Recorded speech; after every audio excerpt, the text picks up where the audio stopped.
سلیمان بن بلال نے کہا کہ مجھ سے ابو طوالہ نے، جن کا نام عبداللہ بن عبد الرحمن تھا، کہ میں نے انس رضی اللہ عنہ سے سنا، وہ کہتے تھے کہ ایک مرتبہ رسول کریم صلی اللہ علیہ وسلم ہمارے اسی گھر میں تشریف لائے اور پانی طلب فرمایا۔ ہمارے پاس ایک بکری تھی، اسے ہم نے دوہا، پھر ہم نے اس میں اسی کنویں کا پانی ملا کر آپ کی خدمت میں لسی بنا کر پیش کیا۔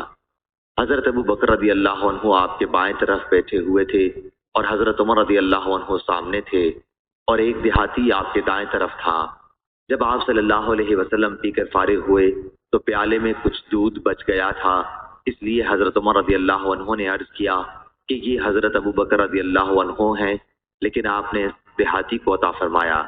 حضرت عمر رضی اللہ عنہ نے عرض کیا کہ یہ حضرت ابو بکر رضی اللہ عنہ ہیں، لیکن آپ نے اسے دیہاتی کو عطا فرمایا کیونکہ وہ دائیں طرف تھا۔ پھر آپ نے فرمایا، دائیں طرف بیٹھنے والے ہی حق رکھتے ہیں، بس خبردار دائیں طرف ہی سے شروع کیا کرو۔ انس رضی اللہ عنہ نے کہا کہ یہی سنت ہے۔ 3 مرتبہ آپ نے اس بات کو دہرایا۔ صحیح بخاری حدیث نمبر 2571۔